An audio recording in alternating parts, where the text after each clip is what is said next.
as those picks Oddly go. enough, I kind of like Tiny against Anti-Mage out of all the heroes that have, like all the heroes that have gotten nerfed against Anti-Mage because they rely on single target spells to lock them down. The Avalanche change is actually a buff to catching out Anti-Mage because he can't blink or anything during the intervals that you're not stunned. So it actually gives you more lockdown for Anti-Mage. Like, I guess that's like a nice open pick. It gives them like the ability to pick something last. So, like I'm thinking last, something like a Monkey King, just something that will play around the map and follow up these initiators. Mm-hmm. But now Forward Gaming having to think about their third pick, or fourth pick, excuse me, now as well. Again, another support option would likely be the one on the list. Is a Wyvern still there? I always think about him against the Beastmaster.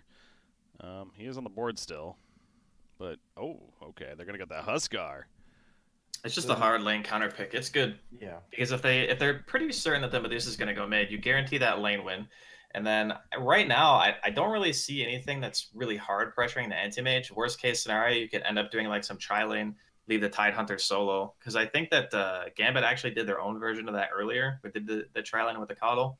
And it applied some pressure. But the thing that really crushed the game was the fact that they could walk around as 5 heroes. And I don't think it's going to be nearly as effective with these 4 when you have the Beastmaster instead of the Tide. Because as nice as Beastmaster is, he doesn't really offer that 5-man AoE presence that a Tide does. Yeah, I think Gambit might have to get creative here. I think if you lane Medusa mid, you might just get ran over.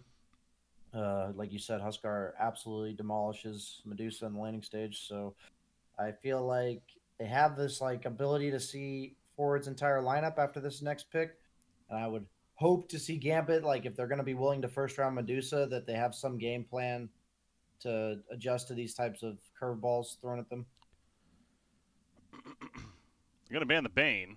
Obviously, you do figure it is going to be a support option for Forward Gaming. Usually it's not where you want to go with the drop, but at the same time, I think it makes sense here, of course. They kind of got these counter picks as their cores. The Anti-Mage and the Huskar before. Still talk about the Wyvern. I was thinking of other support options. Something like a Shadow Demon I feel like we don't really see at all, but I've always kind of personally valued Shadow Demon. And when the patch first came out, it did seem like some teams were trying him out quite a bit. His new Soul Catcher and just in general across the board, his skill set I feel is really strong. But that'd be a unique one to suggest. Yeah, I wouldn't mind something like that. They even went for the Meepo ban. I mean, it is a pretty good Meepo game, but I don't know, Meepo Medusa? That's like insane amounts of greed. Yeah, I feel like the Medusa lineups that have failed are the ones that they've picked something else that like what was it that we saw yesterday? It was Medusa plus it was like another slow what's your I have to look it up. I don't actually remember the You remember what I'm talking about? Maybe I don't know, like they just picked like another Slark. farming here. Was that that was Slark with that was Slark. And it was just confusing because like it feels like Medusa, you just have to make up for these and then somebody else picked the Lifestealer with Medusa too. That's what it was. Oh yeah.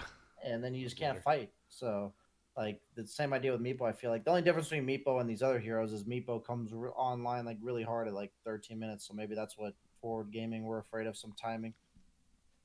I like the Sven pick. It enables their 4-man and there's like a nice strong body in the laning stage against these heroes that Gambit has. Tough reels to kill. And the Tidehunter. So now Gambit. Is this, I suppose that it just depends on where Tiny's going to end up. Would you send one that probably even Tiny to the mid lane against Huskar, or do you want to pick something else here? I think Immersion usually plays a Tiny, right? He supports on it, so they probably try to dodge the Medusa Huskar lane, and maybe this will be the hero that they can put against it. I could see Monkey King again. That's like the best pick I see for them. But What about Viper because of the Tide? Oh, I guess we'll find out. Yeah, okay. I was fine with your Viper suggestion too. I think that they probably just wanted a more like follow-up initiation type hero. They didn't really need like a beefy body. So like you know what else? It plays better around the Will-O-Wisp. That's why the Monkey is like really good with the Kata ulti. Yeah, that's true. It's kind of like a miniature Wyvern setup. Like the Wyvern ulti's always been like one of the best Monkey King ult setups, and Coddles is probably second now, I'd say, on the support ultimates. Here we go. Game 1 of this new best of 3, our final one of the day. Again, at quarterfinal matchup, Forward Gaming versus Gambit Esports. And so the strong finish there. As far as that Monkey King, called it for a while. It just makes sense for Gambit, but is it enough? Draskyl, you think it was enough of a pick there in the end? I think it's quite close, actually. A lot of it's going to depend for me on how the Huskar can do in the game. Like, if the Huskar pops off, it's going to be really tough for Gambit. But if not, then I think there's a good chance that they could take it. Well, you see right there on your screen the odds. Head over to es.bet. You can place a wager on said odds if you like. Was favoring Forward Gaming. Not the most overwhelming once again, but Forward definitely the team to beat here in the series, I think you can safely say. But at the same time, are playing with the stand-in, albeit Ramses. You know, it's interesting stuff here. So we'll see how Gambit does man up against them as we enter into our first game now. But give you the chance as well, PSJ, of course, as we are entering in. The Monkey King, I mean, you called it. You said it was a comfortable pick, but again, is it enough, you think? Yeah, that's it. I think Russell said it really well. But this whole game, I feel like, will be set by the pace of the Huskar. Like, either Huskar is going to take over the game, or and like just allow Anti-Mage to free farm, or otherwise, I feel like the 5-man from Gambit is just really powerful as the game goes on. So it's just a matter of how much space is made for Anti-Mage, and if Anti-Mage hits his timings, then suddenly, like, the split push threat will be too much, because they really do lack the ability to kill him as the game progresses. Like, once he gets 2 or 3 atoms, Anti-Mage is pretty unkillable here, I'd say. Yeah. So it's definitely, I definitely am going to go with Forward Gaming, but I am very close on this draft, because it's like the snowball matchup between the Monkey King and Huskar can honestly go so many different ways. I believe I saw it was yeah, it is Ramses on the Anti-Mage. So that means, of course, Resolution playing the Huskar. In this case, obviously, both could do either one just fine, and not only fine, but very well. But it's going to be interesting to see who ended up playing what. Yeah, it makes sense, actually, when I look back, because they have a stand-in, so they have this 4 protect 1 kind of run around the map as 4 lineups. So put the stand-in on his, like, one, you know, independent hero that's going to do its own thing, rather than having him play the team coordination role. That's true. He is also setting up to be aggressive. He's going to be down here right now with Sven, as well as even Grimstroke, going for that aggressive tri-lane, and also going to go for the aggressive bounty runes. Looks like it's going to be easy control for either side, as they'll each get the 2. Seems to be a pretty common theme with the Anti-Mage to do this aggro tri-lane, especially with the Grimstroke plus a stun. You just stun, or you put the Inkswell on the Anti-Mage, just allows them to be super aggressive. And also, they know that Medusa is going to be side lane. Medusa is like an incredibly fragile hero. So a lot of action should be seen in the bottom lane. This is like a very volatile laning stage, like across the board. I'd say top's kind of a wash, but bottom and mid can go quite like heavily one way or the other. Yeah, top right now is shaping up to be a Tide versus a Beastmaster, so pretty boring up there. But yeah, the TP in from Immersion, so it is a full tri versus tri lane now. Down here at that bottom, Coddle sitting back, Immersion. He's running up with the tree. Obviously, doesn't have a stun or anything like that just yet, but he hits pretty hard with that big tree of his, and Doxox opening up some free farm for him. So Medusa's off to the stronger start, and with this tri lane here is, you mentioned, you know, kind of see this with these aggressive tri lanes of the Anti-Mage, the Inkswell threat. Is this a couple of levels maybe before they'll be more confident, or should they even thinking about adjusting? Yeah, I'd say the Tiny's a bit scary to blink into, because you just take so much damage on the Anti-Mage, pretty low base armor, and you have the Coddle Blast as well. So I think that both teams are, like, this is just a volatile lane. They could go either way. Like, the Anti-Mage is vulnerable to all the right clicks that he's getting from Medusa. I think this is definitely going to favor the Gambit lineup, just because they win trades, and Anti-Mage can't really afford to commit. So it's just, it comes down to if they can catch him out of position or anything like that. But I think that overall this lane setup, it's okay for VP. Or sorry, I said Visoft VP on Ramses. It's okay for Forward Gaming, just because like the 2 heroes that are solo benefit a lot. Like Tide has a good matchup against the Beastmaster, and Huskar always wants to be 1v1. But it looks like mid lane so far is heavily in favor of the Monkey King. Yeah, it seems like this has happened a couple times. I feel like this is how it goes, where the first at least like 3 to 4 levels will favor the Monkey King, but 4 to 5 is where the Huskar starts to really pull ahead, adds up the denies, and he'll start taking over. So we'll keep an eye on that to see if it's the similar theme, but expect that to be the case. Alpha Nines, though, after the strong start that they're hoping for. As you pointed out on Monkey King here, Tidehunter, he's 12-0 against the 9-2 Beastmaster at the top lane, so slight advantage there for the Tide. Feeling good about his chances. But yeah, Anti-Mage, he's a level 2 now, but it's enough to at least get in there and get some CS. And the fact that he's 12-4 is honestly pretty good, I feel, if you're forward gaming and what you're up against. Yeah, it's such a standoff down here. Like, neither team wants to do anything because the other team's like counterplay is so strong. Beastmaster at half-life up there at the top. And obviously he should be fine once again. It's Tide. Can only do so much, especially before level 6. That Ravage threat. Yeah, every time I see Anti-Mage going in down here, you just feel like, again, here we go. The Avalanche comes out, but just a little too far away. He was already running. And out comes the Silence as well. Oh, well, middle lane. Huskar's getting low, but let's go back to the bottom lane. Okay, well, that was the first blood as Cottle goes down.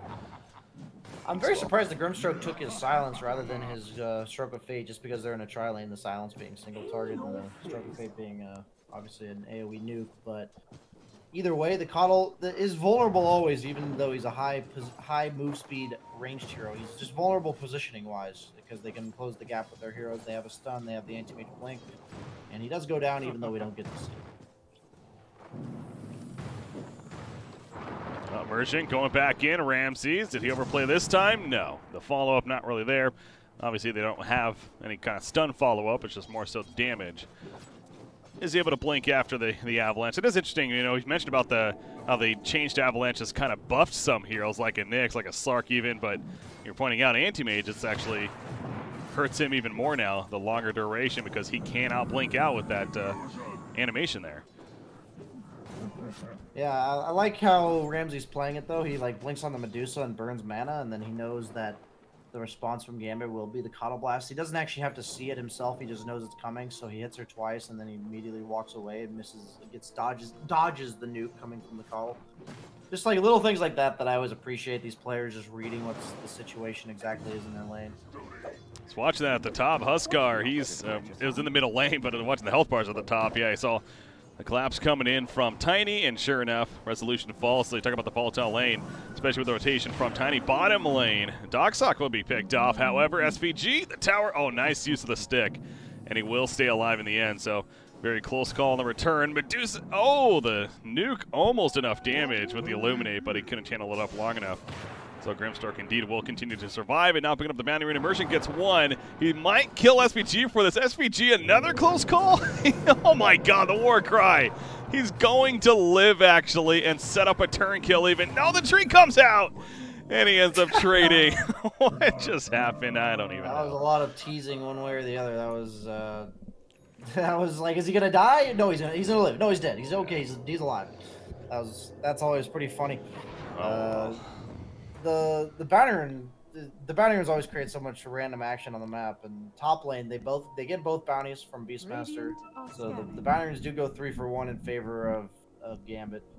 But overall, I think the biggest impact so far I've seen this game is the fact that this Monkey King is winning mid pretty heavily. Yeah, okay, so going back to my point before, this is not the usual thing that we've been seeing. I feel like it's Monkey King still dominating against Huskar, and that is surprising. Resolution. Now you have this Tiny gank, yeah, like this toss into his own tower, but it looks like they're ready for it. Well, even ready, is it going to matter? Well, the Warcry comes out, so it looks like it will. Stormhammer put out, but yeah, if you're forward, you really can't commit into the Tier 1 tower this early on. In fact, Resolution still could die. Toss on top of the Illuminate, and down goes Huskar. You have Tidehunter porting in. Ravage is ready to go. It looks like F9 maybe out of line. Oh, if he gets a Ravage off here, on it too. Yeah, it's definitely worth it. Get both killed. They're body blocking some. I guess the Avalanche was helping right there, but Monkey King and Tiny will fall, and now FNG. He's going to run away with the salve pop. Make them chase forever, I suppose. Yeah, so got a refresh there. But Cottle's dead after the fact, and they ultimately get 3 kills out of it. So they did lose Huskar, but finally forward gaming, specifically Tidehunter. The Watermelon came in and did his job. Yeah, when you have these like solo lanes, especially when one of your solo lanes is losing and the other one's winning, it's super important that, like, as a hero like Tidehunter, that he applies his strength immediately. He doesn't really like, there's certain games where you can afford to not have to Ravage or not have to be active on these solo laners right up like this early, but because of how the other lanes have been going, it's so much in the hands of him to make sure he responds to any massive engagements that go on. So huge rotation by Universe, a player that I've always known to be one of the best players in the world at just being in the right place at the right time. And that's a perfect example of him doing it right there. Many years of experience under his belt. Doxak, he's caught. That was just an invis.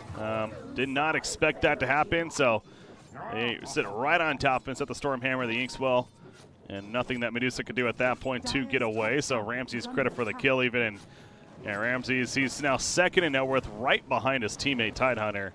Obviously Forward Gaming is excited to see that at this point in the game. As over here, Grimstroke, well, he's probably dead, but he's going to be the bait to allow Sven to get away, I suppose. There you go.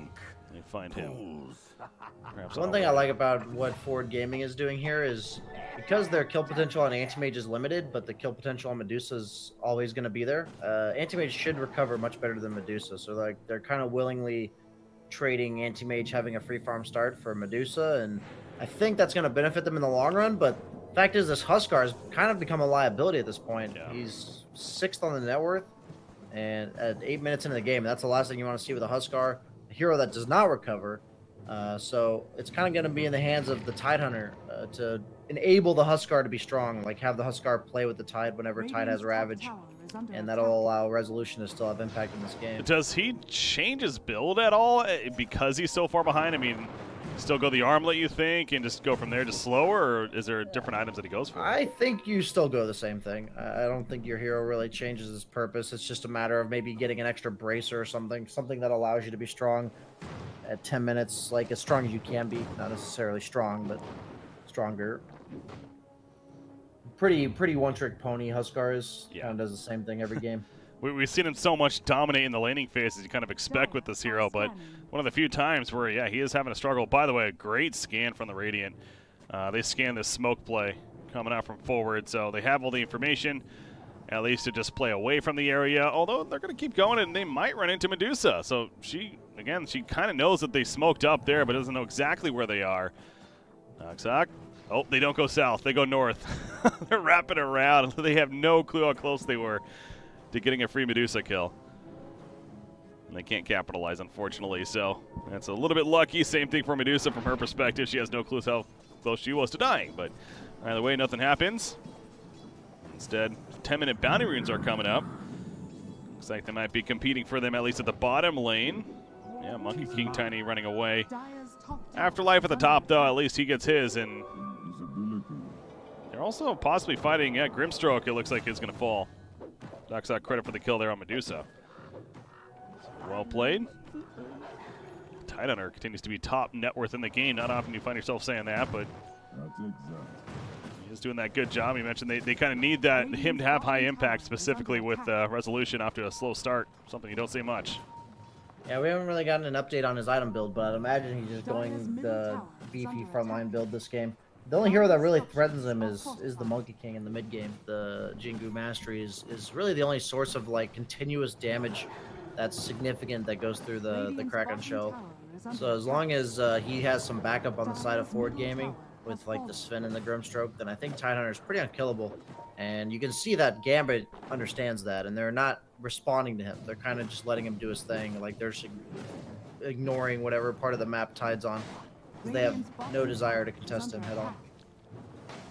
He did go Vlad's. I like that. I think Tidehunter Vlad's a super powerful. Obviously, Vlad's a very good item this patch, but now that Anchor Smash applies your attacks, it's actually a really nice sustain item and really nice tankability item on Tide, because every time you hit like 3 or 4 creeps or even like a couple heroes in the fight, you're life stealing from it on all those attacks. Yeah.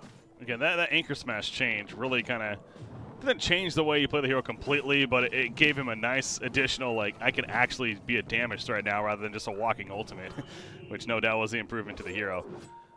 Yeah, I've seen Desolator Tides and stuff. That's scary, man. Desolator Tide is no joke, so I wouldn't be surprised if eventually in this game he gets like 1 or 2 items that enable him to actually significantly put out damage, but I think if everything goes according to plan with the Anti-Mage, then he won't need to do any carrying this game. Sven, he's kind of pushing out bottom lane by himself, but he's making his way towards middle because looks like that's where a bit of the action could be happening soon. Tiny sends in an illusion, trying to bait them out. Obviously, we know that, but oh, I think I heard a life break. We're watching a Monkey King wander through the trees. But yeah, so not the biggest deal in the world. Obviously, very short cooldown. Trying to be a little clever there with that illusion rune. Triple bracer though on Huskar, and sure enough, he is still going for that armlet. But again, Universe in the front lines. Gonna take the tower. Speed it down. As the Illuminate comes through, though, of course, pushing into a Coddle can tend to be a little difficult at times. Something that I feel like we saw initially with Medusa's post 7.20, but not recently. As, by the way, you check out the odds right there, es.bet. You can go to it and place a wager on set odds. Still favoring forward gaming, of course. Let's take advantage of the insurance in play here for the WePlay Winter Madness Tournament. But that Kasha Yaya, wow. Yasha and Kaya. Kasha Yaya. Kasha Yaya. What the hell did I get that? Kind of mixing some things. Point is, we don't really see that lately outside of OD. The Kasha Yaya. Yeah. Yeah, I'd say you definitely get one against Anti-Mage. Any hero with like Diffusal or Mana Burn, you want it on Medusa. It not only makes you tankier because it reduces the damage you take from spells because of Mana Shield, but it also reduces the Mana Burn in general. So pretty important item, I'd say, at some point in this game. But it may, for whatever reason, not even have the luxury to buy it if he feels the need. I haven't actually played Medusa against Anti-Mage myself, but since they're first rounding it, I assume he is ready to adjust to any situation that is drafted against him. I kind of bring that up too because I saw that he was queuing up the Manta style, so it looks like he's just going to go the full Manta over such item. There are a lot of things to Manta off this game, but I'm curious to see how that plays out for him. Courier heading towards bottom. It's like Monkey King going to be the one to receive that. Beastmaster, obviously Necronomicon and Beastmaster makes a lot of sense. It seems like a lot of these Beastmasters recently we haven't seen it too much on, but we also haven't seen more of the support Beastmaster over this core off lane. So Vlad's into Necro. It's going to be finished.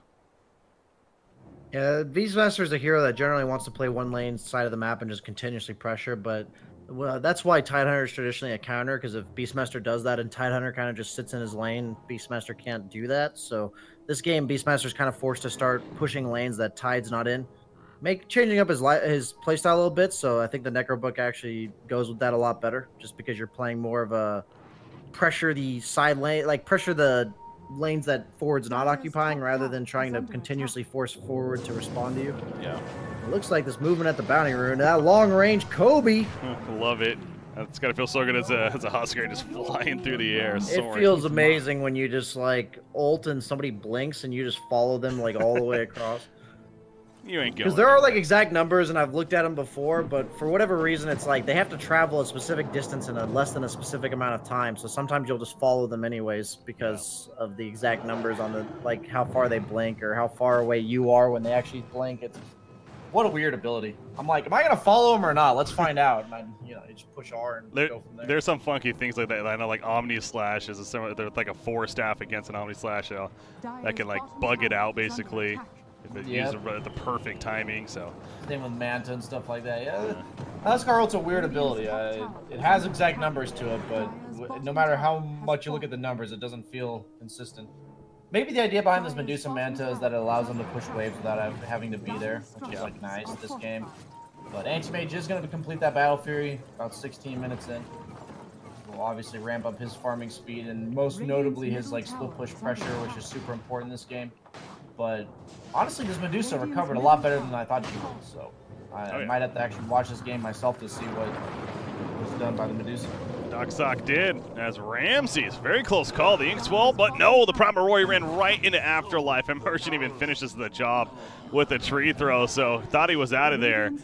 Little did you know, he blinked right into a Beastmaster, essentially. Resolution over here, Alpha9, just beating him down with the Wukong's command, though, and by himself, Huskar, underfarmed, not going to win that battle. And they're going to go right into the Roshan pit.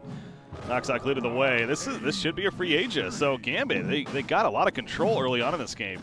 And now an Aegis to go along with it. Yeah, we've seen time and time again the Monkey King just being a good hero against Huskar at this stage in the game, because Huskar has to run away from your ulti, and Huskar does not want to run away. See a little bit of harassment. Ford wants to stall this at least until their heroes are alive again. That view is so weird. FNG God Strike pop, so he gets cut down very quickly. Ravage even used for this as well, but again, they already got the Aegis. Affinage picks it up, running away. Doxot caught for now. Mana Void, you got to expect it's coming soon. Might not even be needed for the kill, though, to be fair, so perhaps going to say, no, never mind. He just wants the last hit. Spurs farm forward.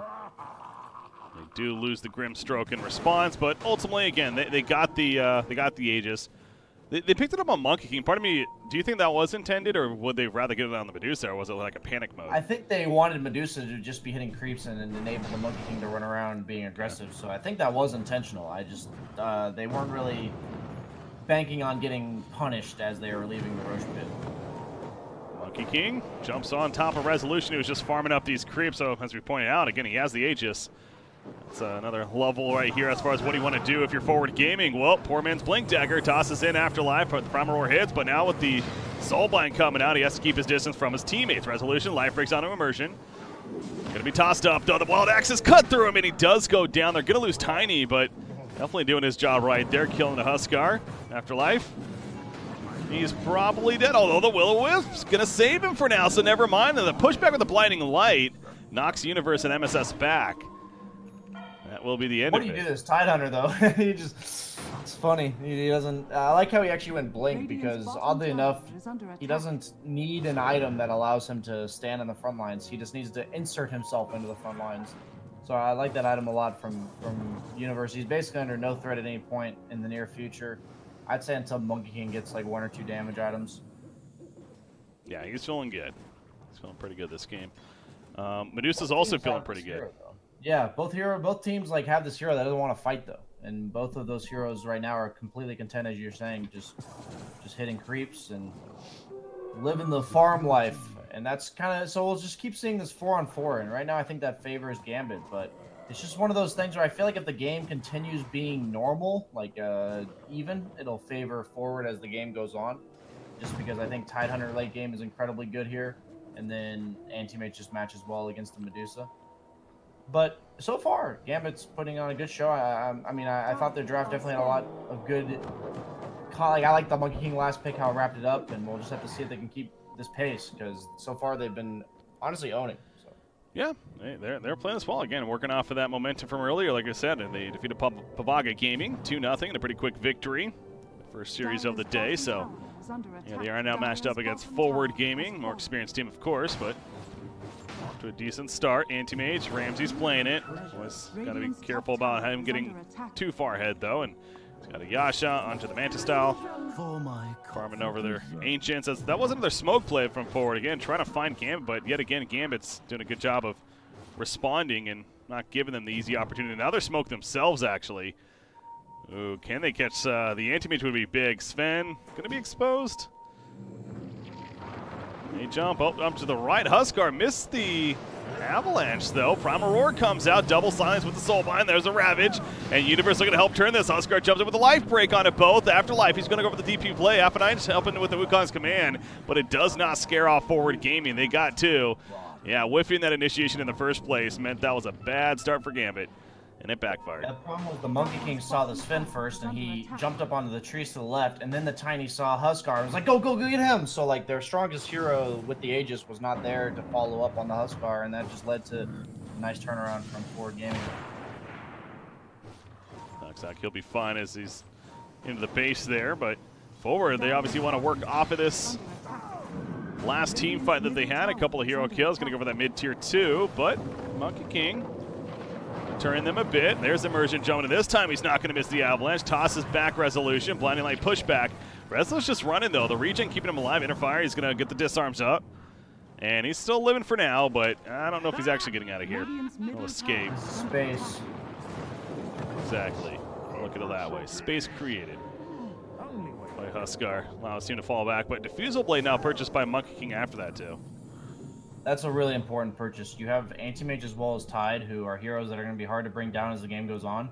And when you have those types of heroes and there's no like easy way to build to kill them, the best way to deal with them is them having no mana. So Anti-Mage is a hero that is surprisingly terrible when he has no mana. Like, a lot of carries are still able to play the game with limited to no mana, but Anti-Mage completely relies on spamming his blink as well as counterspell in order to participate in fights.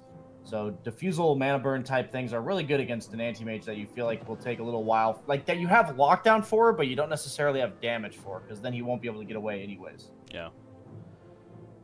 You do see the, speaking of Monkey King too, he gets his level 15 talent, the plus 600 cast range on that tree dance. And I know you're a Monkey King player yourself.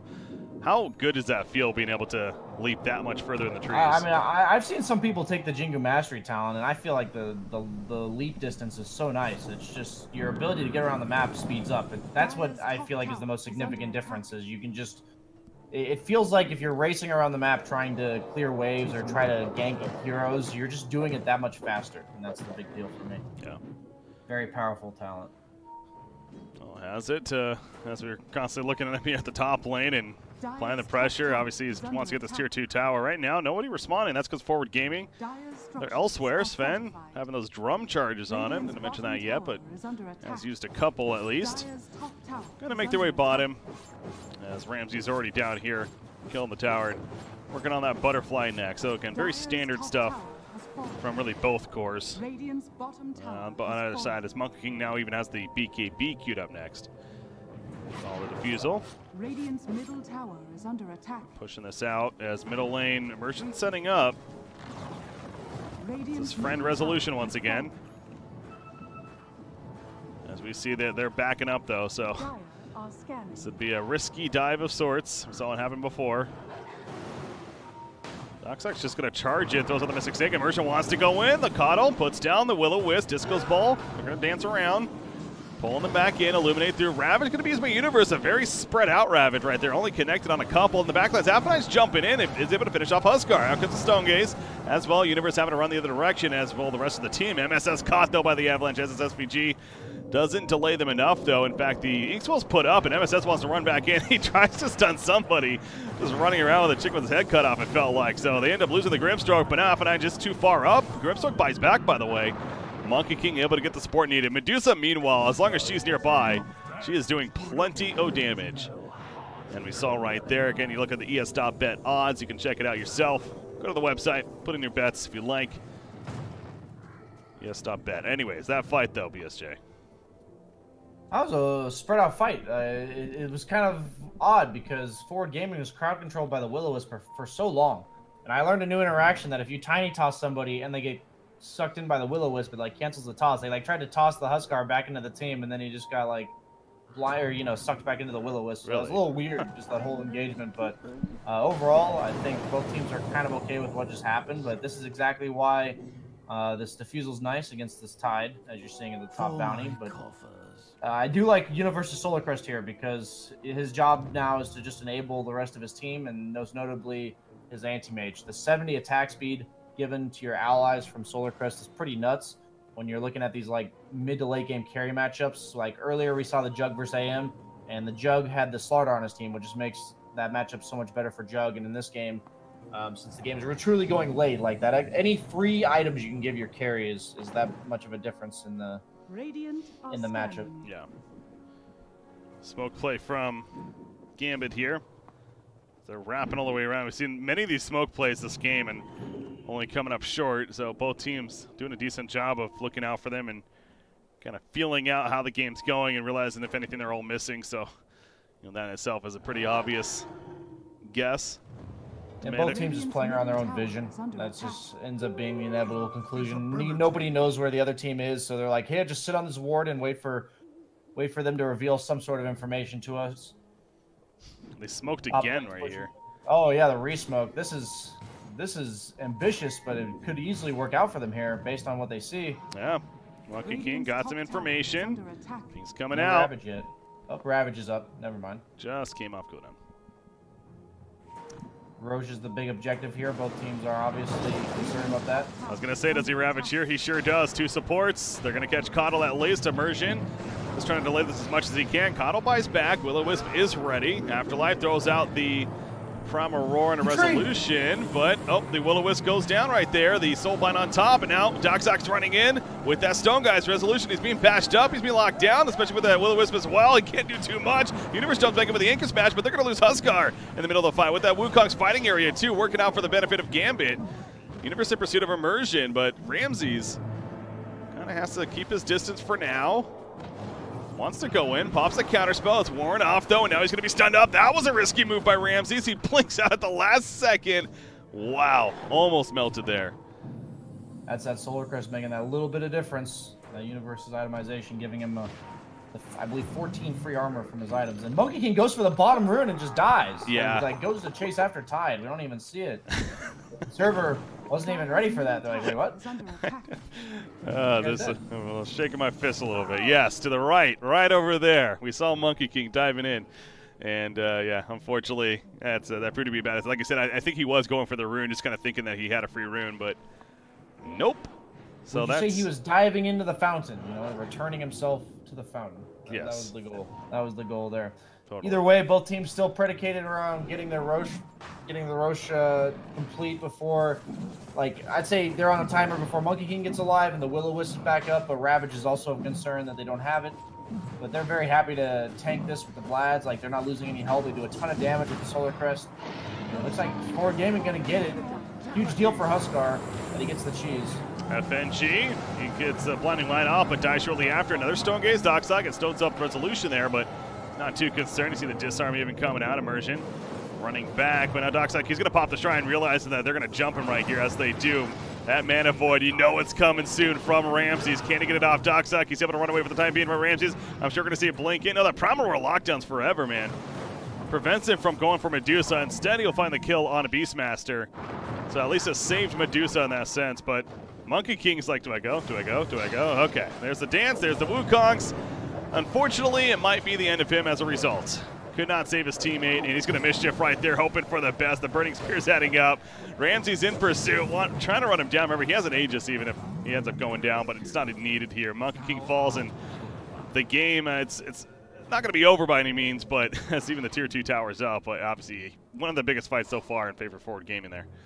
Yeah, they have no creeps, so they weren't able to get any objectives off of it currently, but map control is now all in the favor of Forward Gaming. They were forced to use the cheese on the Huskar, but that's a small price to pay for what they got.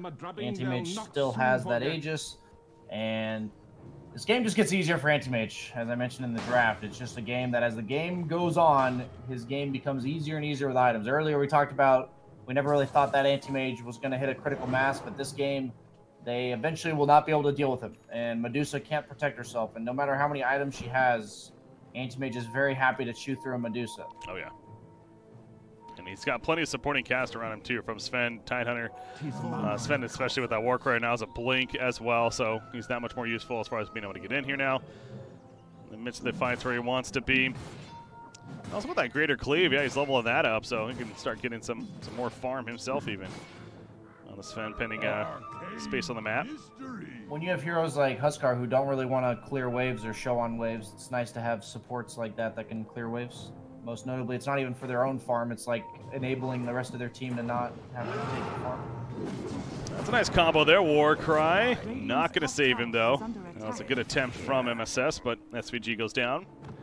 Anti-Mage is getting the top tower for this, so despite the kill, they are still getting the objectives on the map on the side of Forward Gaming. Sticking together as a team, finding some more wards. Using that Necronomicon, but as you pointed out, Ramses, they need more than the Medusa to stop him. And this is exactly why why Anti-Mage is so annoying for Medusa, because you usually as Medusa can either not have to respond to the opponent, or you are enough to respond. Like the Medusa can just show up and solo defend, but usually that's not the case against Anti-Mage. So they almost lose their tier 3 there, which will open up the shrines, making it even harder to insert themselves onto the map. The Medusa just has to play so scared. She can't leave her base, and that's not a spot you want to be in. No, that's never a good sign. But Ramses falls back. In fact, joins this team at the bottom lane now, as that lane is all the way pushed up already. And you have Monkey King doing what he can here at the top, pushing it out, but now Ramses blinks in and going right for that tier 3. The AC purchase. I like that AC a lot. I was thinking Tide might buy it, but almost killed FNG with a Mana Void. Doesn't, though. Now Ramses is going to fall. Oh, that Warcry, man. Are you kidding me? It's like he probably wanted to die, to be honest.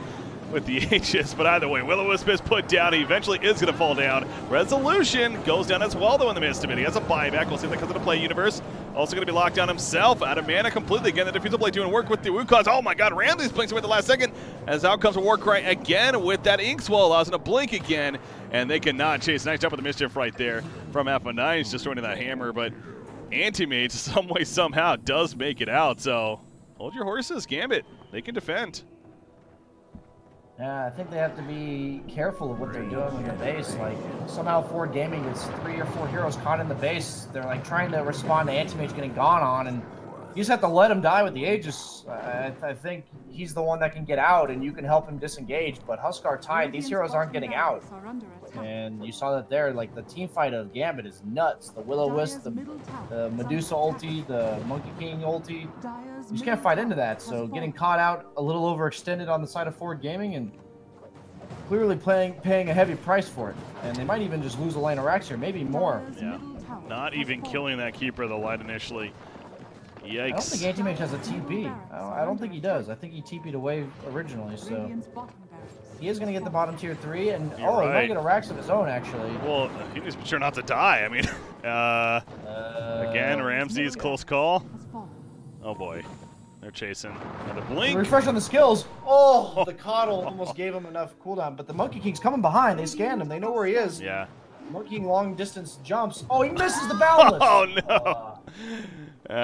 It might not matter, to be fair, but yeah. That was kind of a juke, honestly, on Ramsey's part. Like, he stopped running in a straight line, so that was honestly not accidental. That's usually a good read, and sadly, he does miss. And those are the type of moments if you lose this game, you'll look back on, couldn't I have just hit him with that Boundless? But Ramsey's pretty good, juking out right there, but another close call. He's done a lot of that this game. As far as you think he's gonna die and then barely gets out. Oh, he pushes his limits insanely on like any hero. It doesn't matter what hero, what team apparently he's on. Yeah. It's just his play stuff. Well, he definitely needs this BKB though, because of all the mana burn coming out from Gambit. Yeah. Medusa. Moving in with a smoke. Did she got something? Oh yeah, she got an MKB on her recently, so just purchasing that. Talking about more damage. Uh-oh, Anti-Mage, he has no clue. He's going to be jumped right here. The counterspell helping, though. Ravage in response. Universe putting it out, and now Ramsey's is ready to fight. Immersion, all of a sudden, he's out of mana. Will-O-Wisp put down as well in the middle of the fight. Universe pulled back in. Ramsey's out to the side. Proper roar on him. Ramsey's, he's in trouble this time. He is going out for sure, and he's out for 95 seconds. No buyback indeed. Resolution, BKB. He ain't living through this. That's a GG. No Ravage, no Anti-Mage. I have to imagine that's game over. They don't threaten the Medusa. The Anti-Mage is the only hero that kills Medusa here. Unless he somehow gets buyback. Did they go tier 4? I think they don't know whether or not he has buyback. True. It's really close. It's 300 gold. So I think because they don't know that, they're going to take the safe route here. That's fair. Tiny, he gets jumped, but as we see, he is still going to be short for the time being. Stormhammer comes out. That immersion doesn't end up falling. Buyback from Tiny, though, in fact, as he died right there. So yeah, Anti-Mage still staying dead. Melee racks. It is certainly going to fall on. You'd think by now if you're Gambit, it's like, okay, he didn't buy back for this as they were fighting. You know, probably doesn't have it. Force him to buy back either way, I think. Like, if you go bottom, he has to buy back if he has it. Because they can't afford to get Mega here on the side of Forward Gaming. Yeah, you have an Anti-Mage, but the whole reason that Gambit's lineup is weak at certain points is that they can't leave their base. But with Megas, they'll always have map control, and that makes their game super easy to play. Resolution. That mischief, man. Fun to use Resolution. He tried. He gets locked down with the Primal Roar, and Monkey King, that's having trouble killing him. The PKP as he runs away, so will be unable to kill him, but they're getting the objectives. That's what really matters. Still 10 more seconds for Anti-Mage. That's going to be Mega Crew. Okay. There's a fortification, so they're going to try to keep him off, but with a Stone Gaze, that'll absolutely guarantee it. So Mega Creep's coming out now for Gambit. Anti-Mage is up. Can they maybe catch Medusa? Even if they do, they have it's to get like something. Okay, well, they're trying. Yeah, their base, by the way, is dying. Glimmercade saves him for now. Now comes the Avalanche as well. Here comes the Wukongs. Doxok is still alive. Kiting around the back lines. Okay, finally going to be picked off, though. Resolution, credit for the kill there. So they do get a couple of kills out of it. F9 now also got out, so they get 3. Fighting chance for Forward, but their base is all dead. Yeah, Roche is up. They have to get a lot out of this. Anti-Mage obviously did not have to buy back, so that means he will be able to get another item. At what point do you consider a Rapier or something of that magnitude in order to try to make a comeback here? Honestly, this game's not 100% over. I think if they can get Aegis and maybe force 1 or 2 buybacks, but it's obviously very grim whenever you get Mega against a Medusa lineup. Well, they know Roshan's up. They're pinging him. And I think Ramsey's is heading over. Beelining it, yep. Are scanning. Now, they get scanned, so obviously now the Radiant knows. But Gambit's not going to be able to get there, because, again, it would require all their buybacks. It's just not worth it in their mind. So, I have to agree. It definitely, this is, in fact, net worth lead for Forward Gaming. But, yeah, you're right. Refresher Ravage now for Universe as well. That they have. So it's going to be a bit of an all-in push here for Forward Gaming of sorts. But yeah, if they happen to win one fight, a couple hero kills even, they can push quickly and end this game. It's going to be a fun finish. Has Ramsey's bought anything yet since the... he had BKB queued up, but based on the fact that he has the gold and he's not bought it yet, he may be considering Rapier, honestly. I think those are really his only 2 logical choices, because no like survivability item other than BKB matters this game, because if he has a heart, if he has a Scotty, it doesn't matter. All of his mana gets burned. That's how he's dying. Yeah. So that's why he went for the AC into the like planning on going BKB build. Just something to learn for anyone like, you know, watching Anti-Mage. It's just he realizes that long drawn out fights are not actually good for him. He just needs to be as like heavy damage output as well as the BKB active is when he's useful. Otherwise, play the split push game. So let's see. The courier's flying to the secret shop. Easy Rapier. Come on. It's over there. It's chilling. He has not bought his BKB yet, so I have to assume he's not going BKB. Well, that's getting to a point where obviously you want to make sure you at least have an item at this point. If another fight breaks out, it looks like something is being delivered. He bought something. Come on, Courier. Rapier? Dire's top shrine. Abyssal. Oh, how did that not show that he had already bought that? I guess I'm okay with that. I just think that that's not exactly how they're going to win the game, but Ramses knows best for sure. I feel like he just thinks that the only way they're going to come back is if he can get some solo pickoffs on some crucial heroes. And that's obviously what the Abyssal Blade represents. Since he has the Aegis, he's willing to forego the BKB a bit longer. Smoke play. Who's back defending? That's Huskar. That's what Resolution has been. He's actually been demoted. Yeah, that's his most useful job right now. That's right. Ram's just like, look at me, I'm the carry now. Literally is. That's how the game is played out here for sure. As Anti-Mage hunting right there. Almost caught the Monkey King, but able to get away. That's a double damage rune. They were covering those 40-minute rune spawns. And that's why Ramses ends up getting a DD out of it. At least at the bottom one.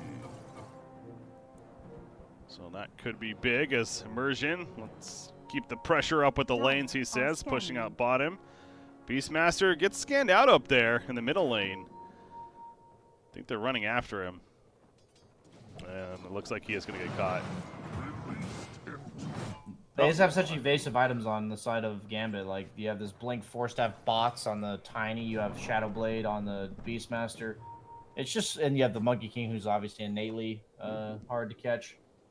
Obviously, Forward Gaming, they got a pick-off there, but pickoffs have to come quickly when you're against Megas because the lanes just push against you so fast. And sadly, you know, Huskar has been demoted to lane duty, but will they actually be able to get anything off of this? He is dead for 80 seconds, no buyback. They know this because it's on cooldown. I think if they take like a multi-prong approach, that might be their best option. I think even without Beastmaster, they can't actually go high ground into one lane. I don't think that'll work. I think they have to try to force Gambit to use abilities on one lane and then go to another. And the Anti-Mage is going to be hitting the racks already. Backdoor. And so fast. Monkey King's pushing top, but he's not actually a threat to building, so Forward does not have to react to this just yet. They do have 2 lanes in, which is really nice. That means that Gambit can't afford to just like cut one wave and be okay. Jump in, Ravage. Very aggressive play right here, Aphodine. After mana pops his BKB. Universe, again, his mana's all of a sudden gone. Did his Ravage, though, already. At least one Ravage. Remember, he has a second one, but without the mana, can't use it yet. They are falling back. Greaves if he refreshes. Oh, true. Resolution, speaking of refreshing, he has to pop the cheese right there. Gets caught by the Wukong's command. Able to walk out, though, because of that. So you can tell both teams very timid in terms of going all-out immersion. Though he's going to be jumping the Abyss Blade. Boundless Strike helps. There's that second Ravage coming up. Maybe catching them off guard. Immersion goes down because of it. Now Toxic in a bad spot. He pops the Manta style. Stone Gaze, but he goes down to the Mana Void. Buyback is ready. But Forward Gaming, they're pushing now. Tiny no buyback. They know this as well. Hits on cooldown. May the Rax goes down. They want to go for the top, obviously. They want to match the Mega Creeps. There's the buyback from Medusa. No Ravage this time around. As, oh my god, Beastmaster just melted in the front. Again. Yeah, still no. They're going to have to pop Fortification, but there's really not enough lane pressure. I mean, the tier 4, one of the tier 4 towers did go down on the Dire side, but the second one's being pressured. But they're going to get the Mega Vlads Creeps. And no Solar here, though, so but this might be, like you said, a return of the melee creeps, and it is. So this game suddenly got real interesting. Very interesting. In fact, Toxic dies. That could be it. He gets caught. Another Mana Void is not ready just yet, but able to get the Blinding Light support. Look at all the misses coming out as a result, but the Stormhammer hits. Doxox still so low. No Mana Void, but it doesn't matter. The Force Staff doesn't save him. He's out for 2 minutes. They can lose Grimstroke, but Ramsey's is still a boss right now with the miss of this fight, and he feels like he's unkillable at this point. He's going for tier 4. The backdoor protection is up, though.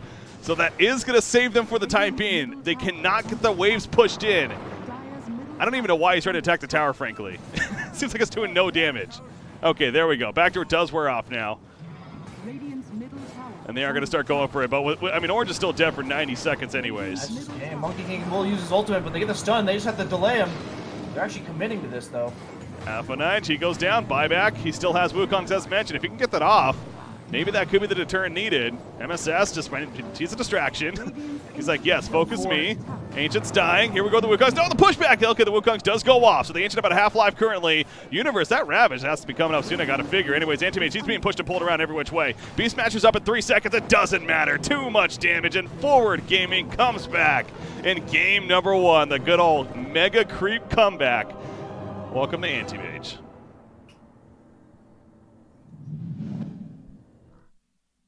Well, there you go. Yeah, that's when you just gotta let happen, soak in. Whew, that was their entertaining finish, to say the least, and the best one so far of this event. That's for sure. For sure, yeah. It's one of those when you're a spectator and you know that the game's not over when they get megas. Like Gambit has to know that too. Like they have to be aware that Forward can afford to defend this, and if they get sloppy, which they did, Forward can make use of it. They got the Aegis, which was the Refresher Shard probably being the most notable part of that. It allows Anti-Mage to play super aggressive on the map, which means he can, like, even though the lanes are always pushed because of the megas, Anti-Mage is not scared to always just efficiently push all the lanes out. And then the double Ravage, we saw it. Universe, I'd say, definitely MVP of the game. Had great item build. Basically carried his team, honestly. I feel like there were a couple sloppy plays across the board from the other players. And Universe just put the team on his back. Obviously, Ramsey's with the highest net worth, being the Anti-Mage, but I definitely tip my hat to Universe here.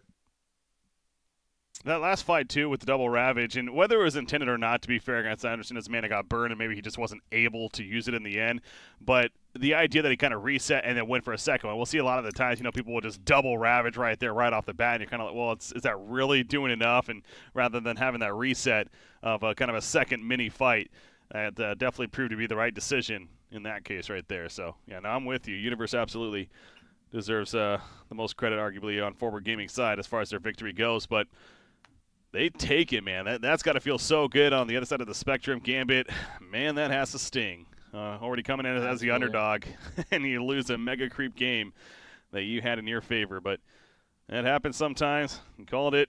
And, I mean, you even see the win probability. It never really was. It was like a 90%, but it never was higher than that. So, as far as Gambit was concerned, it's even the game itself was like you're dealing with an Anti-Mage that's getting crazy farm. It ain't over until the Ancient actually dies in that case. So, game example of that. All right. We got a break, though. We need it. The players need it, I'm sure. But we got game number 2 with Forward Gaming up 1-0 over Gambit Esports right now here for the WePlay Winter Masters. So, Again, I was BreakyCPK, joined by BSJ. Draskyl going to join us once again as well shortly after the break. Stay tuned. We'll be right back.